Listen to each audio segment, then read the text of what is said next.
What can systems thinking teach security? So, what do I mean by systems thinking?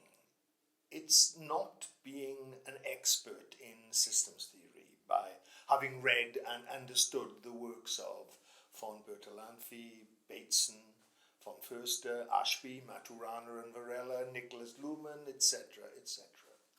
To me, it's about being aware of the general concepts of system theory and then using them to interpret your observations.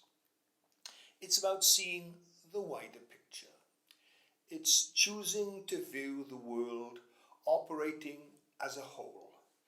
It's not using the linear notion of cause and effect to break down what you observe into component parts and then categorizing them. It's about being aware of such things as nonlinearity, feedback, both negative and positive, homeostasis, environment, boundary, category, autopoiesis, singularity, flux points, ambiguity, complexity, emergence, the butterfly effect, requisite variety, residual categories, self-reference, etc., etc. Today I'll talk about just a few of these concepts and link them to security. With systems thinking, you come to realize that grand schemes may solve the problem as you intended, only in some cases to create worse problems. One uniquely perverse example is from Professor Glass of the University of Oklahoma, who gives dire warnings of a very dangerous item, the toothbrush. He says that toothbrushes should have a health warning. In a linear world, toothbrushes help oral hygiene. But in a non-linear world, there are other benefits like cleaning jewelry. However, there may be examples, thankfully relatively few, where the butterfly effect can make toothbrushes harmful. Here's one. Our mouths are full of bacteria. As you brush, some are transferred to the bristles. Worse, a steamy bathroom is a system, custom made for them to multiply among the bristles. Then, vigorous brushing can scratch your gums, allowing the exploding bacteria population to be injected directly into the bloodstream. They will have bypassed the natural mucus defenses in your mouth, which you have conveniently brushed aside. Glass says that every year in the US, 7 people die from pneumonia as a direct result of brushing their teeth. Systems thinking starts by considering the very misused word system. In computing, what is commonly called a computer system is merely an installation. The system is the totality of what an initial installation becomes when operating in a world awash with other systems. It's what it will become, not what it was intended to be.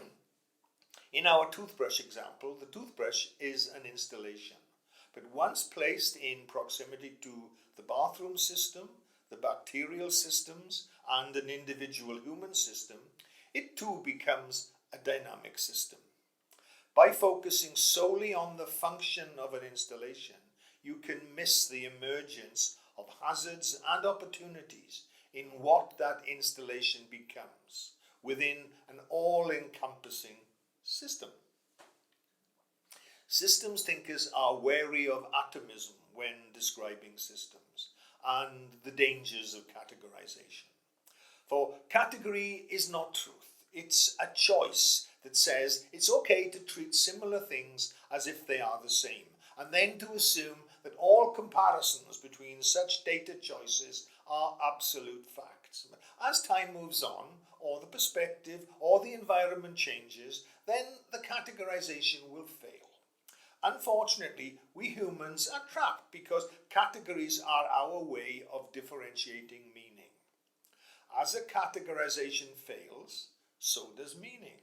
All data is context sensitive. there are no such things as absolute facts. A fact is like a sack. It won't stand up until you put something into it. Nuances of detail, as well as deliberate, accidental, and arbitrary actions, continuously feed back to modify and amplify elements and processes and subsystems. Squeezing complex human experience into a straitjacket of fixed categories is forcing square pegs into round holes. This sheds a debris of detail that conspires with the context to form a critical mass and a subsequent explosion from the capricious division and fragmentation in the flux of events that is life. But what has this got to do with security? Everything. Because the only property that all systems have in common is that they all fail. Failure is inevitable, and the fault is not in our stars but in ourselves. That fault is in the way we humans categorize what we observe in the world. As security professionals, you'd better recognize that fact and be prepared to mitigate the failures. Linear categorization separates each element in the system, each data object, from everything else. Its complement, its residual category. In this way, we humans can model and thereby attempt to control the world with the tools of statistics, science, and technology. However, there are tacit properties of the whole. I call them latencies, which are not apparent in any single component part. Any one component of a system is structurally coupled to everything else. By bringing that one part to the fore, by observing and identifying it as a standalone unit, those couplings are cut by the implied distinctions. In modeling it as a data item, we restrict access to that thing, and all the latencies vanish, leaving the potential for disruption. Let me illustrate this by resorting to the Borromean rings, originally the coat of arms of the Borromeo family. The rings are three intellect circles that, because of their topology, are inseparable as a triple. The special latency of these rings is that no two of them are linked, and yet they are stuck together. As a result, if you distinguish one of the rings, the latency of the structural coupling is lost, and the residual category of the two remaining rings will fall apart. When modeling by focusing on categories, the original structural couplings can disappear. Consequently, for any identified thing within that model, the pairing of that thing and its residual category will lose the latencies from the original whole. However, in the original whole, these two artificially separated parts will continue to operate and interrelate as the unobservable whole. Because of this asymmetry between the world as it is and as it is observed and modeled, systems thinkers insist that all observation is conditional, but those conditions are necessarily unobservable, unappreciable, uncertain. Those truncated structural couplings, the latencies so casually discarded by observation, stay on as uncertainties in any further observations, and they can reassert themselves in the most inconvenient ways. Such is the human condition. There is no escape. Of course, initially our categories are aligned, and they don't cause any trouble, which is how the linear descriptive patterns are perceived in the first place. But as the system changes, as the time moves on, that alignment will falter, and any description of the system will ultimately fail. This is why I propose that systems thinking be used to redefine the notion of security, both computer security and security in general. The normal approach is far too linear and bureaucratic. you must take into account how the company's information systems are integrated into the human activity systems within and around the company, its customers, its suppliers, competitors, as well as the broader political and regulatory environment, and in some cases even with passers-by. Integrating computerized information systems with human activity systems is problematic. In a linear world of practice, the consequences of an action stop with a reaction. In the non-linear world, unforeseen consequences, so-called systemic risks, both hazards and opportunities, feed back as a result of the inevitable complexity of interactions implicit between and within all large systems. Yet, modern security managers still cling blindly to the bureaucratic promises of computerized and statistical methods. The backward-looking methods of science and statistics that, in essence, only map yesterday onto tomorrow really don't help. It's like driving a car by looking in the rearview mirror. Fine as long as there's no bend in the road ahead. There's always a bend ahead. There's always a singularity. Most potentially catastrophic security breaches are by nature singularities, invisible to statistical filtering. A singularity is where future behavior cannot be predicted in the short term. It has to be lived through until new stabilities are found. The unilateral imposition of predetermined rules of a bureaucracy, both the explicit and implicit, can lead to chaos. This is what happened at Wookey Hole, the UK tourist centre. They launched a new attraction, a grand teddy bear exhibition. But their insurance company insisted that the premises be patrolled at night by a guard dog. A risk-based bureaucratic analysis indicated that a lone night watchman would not be sufficient to protect such a valuable collection. Left with no choice, the management hired Barney the Doberman. So far, so good, except for one simple oversight. Soft toys are used in the attack training of Dobermans. The presence of a mountain of fluffy toys turned a normal situation into a singularity. Mabel, the show's star exhibit, a stiff bear once owned by Elvis Presley, didn't stand a chance. Barney tore her to shreds, along with the other bears. The insurance company had to fork out £40,000 for Mabel alone, and all because the risk assessors, in their linear bureaucratic certainty, demanded a guard dog. On September the 10th, 2001, I was at a conference with the chief statistician of Swiss Re, discussing singularities. He was convinced that his statistical models will ensure the continued viability of his company. Then the very next day, the catastrophic singularity of 9/11 totally changed the world and showed he was wrong. It took years before commercial, social, and political behaviors settled down to a new set of unstable equilibria and new statistics. Internet trading is a singularity. No one foresaw the sharp decline of retail on the high street. COVID-19 is another singularity. The emerging commercial and social realities will be totally different, invisible to the statistical predictions of the past. Furthermore, companies will have to be protected from a whole raft of innovative attacks made possible by the virus. And yet, security professionals still believe in their bureaucratic methods of old. Normally, computerized bureaucracy is highly efficient and effective. However, we cannot know if a situation is normal until after its consequences have played out.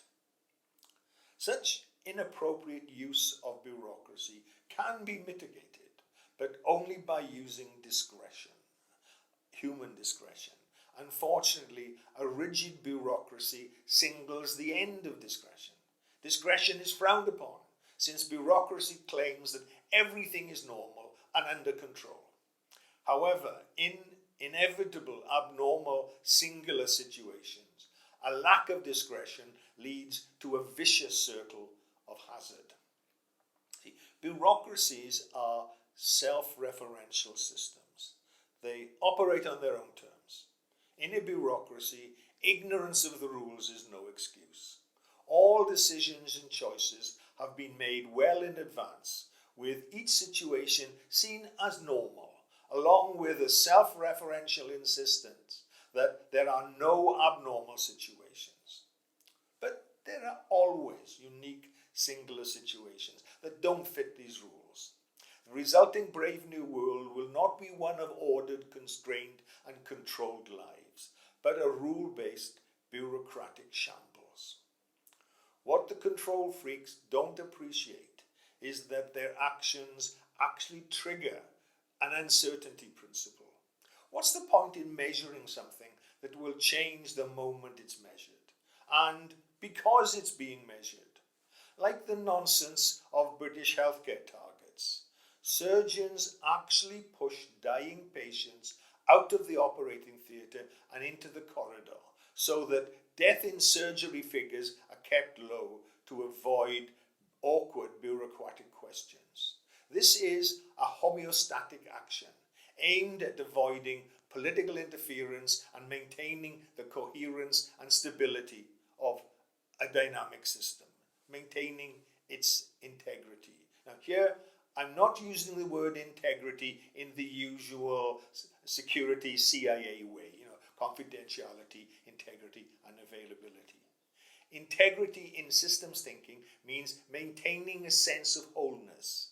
In human activity systems, this can derive from such qualities as honesty, and in this case, dishonesty, consistency of character, prioritizing what is important, acting according to stated values, beliefs, and principles.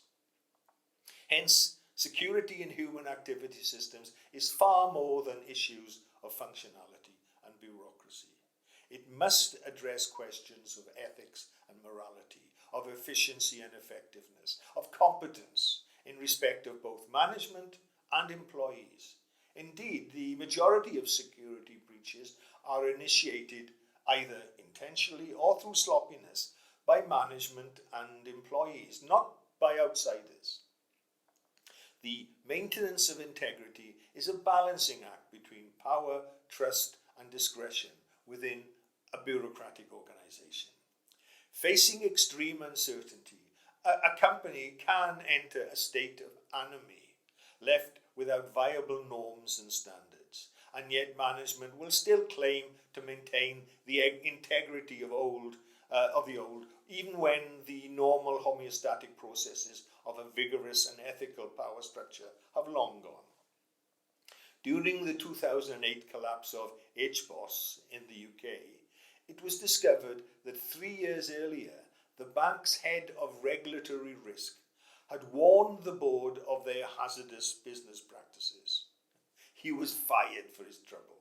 He was replaced by someone from sales with no background in risk or regulation. The share price had been flying high, and the staff were making big bonuses. The shareholders didn't complain when the dividends were piling up. As long as they were winning, nobody cared. Anomie. And then came the 2008 crash. In such times, security professionals are just a band-aid on the gangrenous body politic of degenerate commercial companies. Security is an irrelevance, adrift at the mercy of hypocritical managers. This attitude has to change. Of course, protecting a technology platform is necessary, but it is not sufficient for security. For the success and failure of security will be determined by unique social, political, ethical, organizational, and personal factors, not just the functional. Until very recently, computer security merited scant attention by senior management. But slowly everything is changing.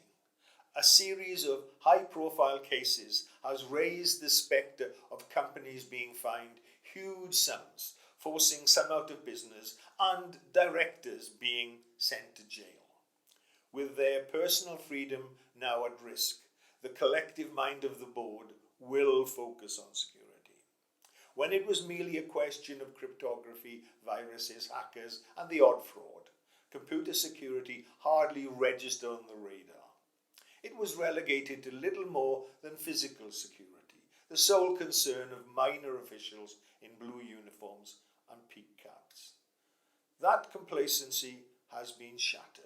Even Bill Gates says computer security is the critical issue. However, a blind belief in perfecting security procedures is folly. Take, for example, biometric databases aimed at identifying and catching criminals. Television programs like CSI trumpet the myth of forensic investigators vacuuming up biological material from the scene of a crime, comparing DNA samples with a computerized database. And out pops the criminal's name. End of story. Nothing is that simple. Low-paid hospital staff will be compromised to supply samples of blood, skin, saliva, and other biological materials. Aspiring systems-thinking criminals, while undertaking a crime, will randomly scatter an arbitrary collection of DNA material or cigarette ends or hair samples they have collected all over the crime scene, compromising all data collection. For systems thinkers, there are no generic solutions. A self-assured certainty in a permanent technological fix will lead to complexity and information overload. The idea that security can be abstracted and automated is fatuous. Intelligent vigilance is crucial. Systems thinkers never forget that information technology is part of the problem, not the solution. In fact, there are no solutions, only contingencies. So, whenever tells you that information is good, more information is better, and computerized information is best, reach for the straitjacket. There can be no using technology to control the uncertainty implicit in the real world. Systems thinkers live with such uncertainty and love it. Now, if you don't recognize the importance of systems thinking in managing security, then I have just one piece of advice for you. Start the day with a smile and get it over with, because you've got nothing to smile about.